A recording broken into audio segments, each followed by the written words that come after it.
Hello, everyone. I want to welcome you back to a series of interviews that we are conducting as we work our way towards the conference Coronavirus and International Affairs. We are interviewing participants and contributors to the conference, and we're very excited with this portion to bring you Alice Hong, who is an MIA candidate at the School of International Affairs at Penn State and the president of the Research Network for Law and International Affairs. Her research interests include international development and international relations, and she's been involved with various campaigns and conferences, even though she's very young from my perspective. She's been involved in a variety of different campaigns and conferences related to the UN's Sustainable Development Goals and the application of these to her research. And I should add one more thing. Alice is really the moving force behind this conference. It was a series of conversations that I had with Alice that was really the thing that generated our interest in doing this very, very early in the course of this pandemic. And unfortunately, we couldn't have it when we wanted to at the beginning of March because, of course, everything just went crazy in the United States at that point. But I'm delighted to have Alice here, and I'm delighted to have her be willing to participate in this interview. And so I wanted to start by asking Alice to tell us a little bit about your experiences. You're from China, you're in the US, you've got your foot in both places, really, two of the major players in the pandemics, two countries that have and are suffering greatly in terms of personal losses, and two countries that are faced with significant institutional challenges. So, but I wanted you to relate your own experiences within these larger frameworks that everyone is talking about. Okay, great. Thank you, Dr. Becker. As a grad student in the US, and particularly I'm from China, this area during this period of time is a very sensitive time, not just for a Chinese student in America, but also for the entire Asian community within the United States as well. So personally, I am going to graduate in May, and during this period of time, I've actually struggled a lot, not just with my graduation being moved online, but the major part is how this pandemic has affected the employment. And I am now struggling to find a job, and we don't know when it's going to be reopened and they're going to start hiring again. So those are some of the effects on how my future would be after I graduated, but also around this time, when I'm going out, and then let's say if I'm wearing a face mask or something, at the beginning, people would start looking at me because this thing first was discovered in China, and it wasn't being treated on a more serious scale until 2 or 3 weeks ago.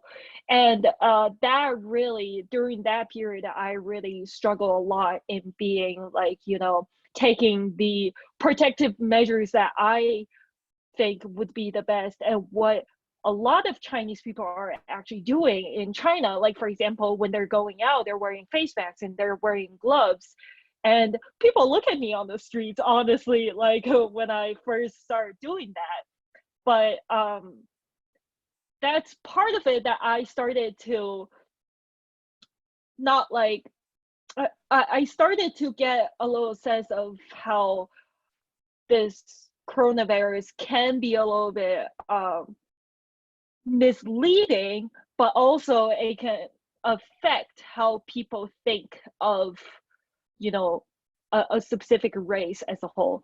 So and right now I'm also in the last month of my school, and I'm actually still need to look into other housing options and stuff like that, since I don't have a permanent place here to stay, I have to look at alternative options that can accommodate my housing and everything, because right now, since all non-essential business has been closed down, it is super hard for me to find a lot of housing and everything, and that has been affecting how, like, it's been affecting how I want to, what I want to do after graduation, because originally I was thinking that after graduation I'm able to go and do my interview and then find a job and start working. But then at this moment I'm kind of like in the middle of nowhere. I don't know what's going to happen next. Okay. How has the pandemic, and certainly here from the perspective of the United States, you've been aware of it probably much more than others because you have Yeah. family in China, so you were probably aware from a much earlier stage, but from a distance. How has it, to what extent has it affected, if at all, your relations with other students, including international students here? Has there been a move towards greater solidarity? Has there been a sense of isolation? Well, there are definitely discussions that coming up, especially in our program being we're students of international affairs. But from my discussion with a lot of people, because of my Chinese identity, and a lot of my cohorts were people would come up to me and asking me about about the coronavirus, but I am not a medical professional myself, so I can only tell them of what I know. But sometimes in our conversation, it might lead to have more of a political approach or having something political mixed into it. But what we are, what basically as a result of our discussion, we've came up that all of us just wanted this pandemic to be over and just hopefully it doesn't spread around the world. But what I've said based on my experience from China, but I would also say that there's a difference in culture, and there's also a difference in how the media portrays this issue. So how Chinese people are doing, like with protecting themselves or like just being very spontaneous with the isolation and everything, is actually in China, people just see this as like, oh yeah, it's fine, we're trying to get over this and this is okay, this is what they need to do. Whereas like not many people would consider other things into this because they would just focus on containing this virus at this moment. But when I talk with my friends about it, or when I talk with my classmates, when we were discussing about it, they started to ask me questions that I actually haven't even thought of it. But they started to ask me about things related to like how is it done and why is it so strict. And since there is a cultural difference, sometimes the how the media is actually portraying this disease can be lost in translation, because there is the difference on how people live and the healthcare system, and as well as the overall political system as well. So I think that that definitely is a topic that would lead to somewhat of an isolation, but we're all having very mature conversations on this, that we just wanted to have and to get a global perspective when we're talking about the coronavirus, instead of just focusing on one side of the story. Okay, excellent. Now thinking about that a little bit, I recall that at least early on in, as Westerners and Western press began to focus on what had been an epidemic in China and then became a global pandemic, there was a tendency among some elements of the press in a variety of different places in the world to focus on Chinese cuisine and Chinese eating habits, as well as in the Chinese the live markets. What did you think? I don't know if you were aware of that, and I was curious about Yeah. your reaction to that focus. I I was aware of that, and I was shocked because Chinese cuisine is amazing, and they have like all different kinds of varieties, and just given the culture itself, I was super shocked. I don't know, like I've ever not. I actually cannot relate this to like a certain animal, or like this is going to be a disease that is transmitting from an animal to humans. Like I just it was mind blowing to me that that was a focus.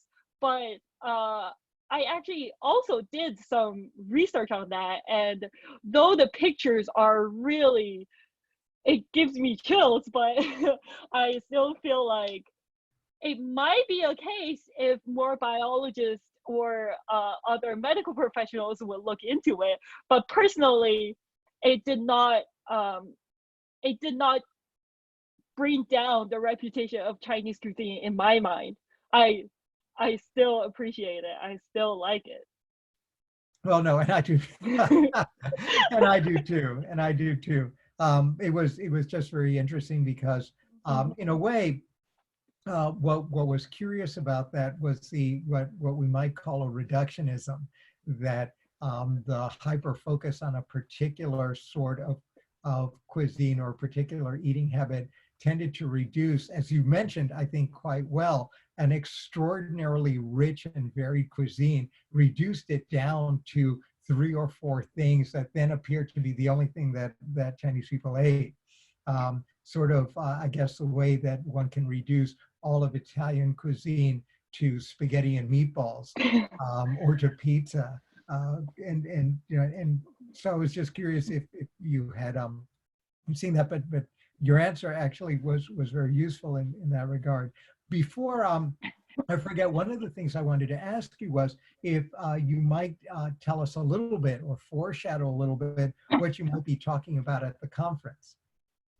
Oh, so uh, at the conference, of course, I'll be having a regional focus on China, and briefly mention how the measures China is taking and how it is very effective on, you know, containing this disease. But mainly, what I'm going to focus on is what they are doing to help Chinese overseas, and what they will be doing on helping Chinese overseas, since there are ongoing discussions about that, and also what overseas Chinese citizens can do amidst of this pandemic.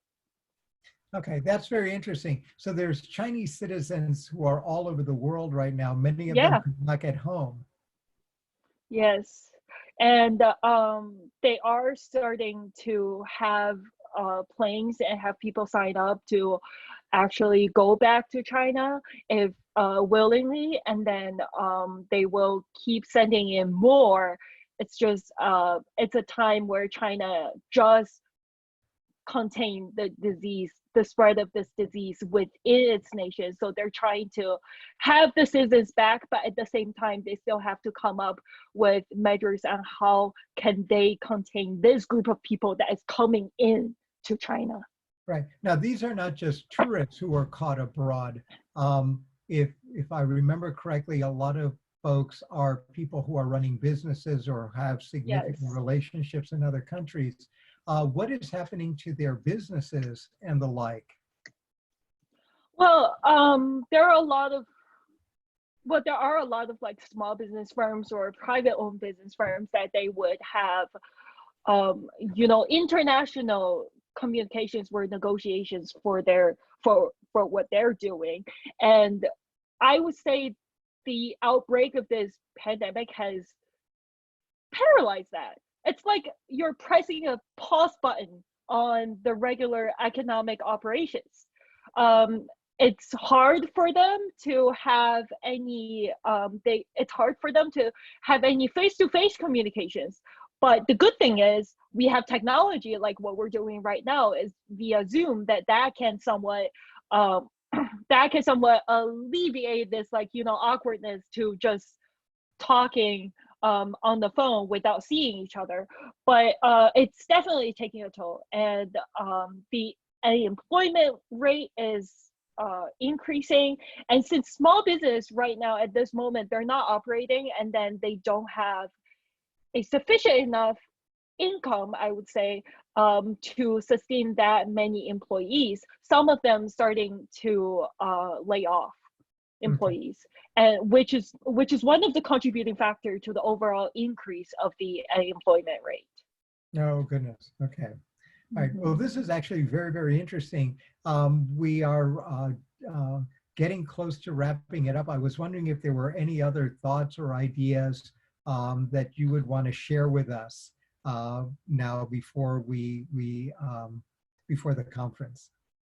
Mm, I just wanted to share that I would say that during this conference we should all have a global perspective and be very open minded when we're combating such disease, because different nations are facing different situations right now, and that the overall international cooperation is what matters and can make a difference. And I also would urge that uh, young people my age, um, they should start it to try and get involved and see what they can do to help their communities, or what they can do to spread awareness on how to protect themselves during a pandemic, um, or how to even help donating resources to local hospitals. This can be through many local institutions or through NGOs, but I think that young people, and especially youth around my age, should have a sense of their impact Yeah. And during this actually, area. Yeah. that's an excellent point. Much of the news coverage and much of the focus around the pandemic has either been focused on the great and powerful Mm-hmm. or large institutions and institutional actors, but there's been relatively little focus either on non-governmental work, or especially focusing on what young people can do in and what young people have been doing in the context of the pandemic. And that is certainly one thing that we would probably want to explore, I think, a little bit more Mm-hmm. over the course of the conference, and not just in China and the United States, but the way in which youth may be playing a role in other places as well. And so I really appreciate that thought. I think it's an excellent one, and an excellent way for us to conclude this short interview. For those of you who enjoyed this, please register for the conference. We'd love to engage with you. If you have questions for us, or you want to pick up some of the ideas that have been developed over the course of our short conversation, please contact us. We'd be delighted to engage with you more. And we hope to see some of you in next Friday, April 17th, for the conference. Alice, thank you very, very much for taking the time to do this. We really appreciate it. And we will come together again soon. Great. Thank you, Dr. Becker. All right, thank you. Thank you.